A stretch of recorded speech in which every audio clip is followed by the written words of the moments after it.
TTD పాలక మండలి సమావేశంలో టీటీడీ చైర్మన్ బీఆర్ నాయుడు పలు నిర్ణయాలు వెల్లడించారు. సామాన్య భక్తులకు గంటల వ్యవధిలోనే ఆర్టిఫిషియల్ ఇంటెలిజెన్స్ సహకారంతో శ్రీవారి దర్శన భాగ్యం కల్పించాలని బోర్డు నిర్ణయించింది. అలాగే తిరుమలలో రాజకీయ వ్యాఖ్యలు పూర్తిగా నిషేధిస్తూ సంచలన నిర్ణయం తీసుకుంది టీటీడీ పాలక మండలి. రాజకీయ వ్యాఖ్యలు చేసిన వారిపై కేసులు పెట్టాలని నిర్ణయం వెల్లడించారు. టీటీడీలో పనిచేస్తున్న అన్యమత ఉద్యోగులను వీఆర్ఎస్ లేదా ప్రభుత్వ సంస్థలకు బదిలీ చేయాలని నిర్ణయించారు.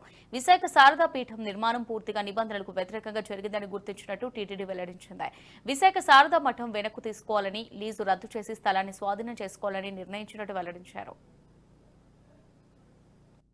30 గంటలు ఎవరైతే క్యూ లైన్ లో ఉండి దర్శనం చేసుకుంటున్నారో ఆర్టిఫిషియల్ ఇంటెలిజెన్స్ సహకారంతో కొంతమంది కన్సల్టెన్సీని కన్సల్ట్ చేసి వాళ్ళకి 2-3 గంటల్లోనే దర్శనం అయ్యేలాగా నిర్ణయం తీసుకున్నాం. అన్యమతస్తులు ఎవరైతే టీటీడీలో పనిచేస్తున్నారో వాళ్ళకి పిలిపించి వాళ్ళతో కన్సల్ట్ చేసి వాళ్ళకి విఆర్ఎస్ అయితే విఆర్ఎస్ ఇచ్చి, లేకపోతే గవర్నమెంట్తో మాట్లాడి వాళ్ళని మున్సిపాలిటీలో కానీ రెవెన్యూలో కానీ వేరే డిపార్ట్మెంట్లు ట్రాన్స్ఫర్ చేయాలని చెప్పేసి బోర్డు నిర్ణయం తీసుకుంది. తిరుమలలో డంపింగ్ యాడ్ అయితే ఉంది. నేను మొట్టమొదటిసారి దాన్ని సందర్శించడం జరిగింది.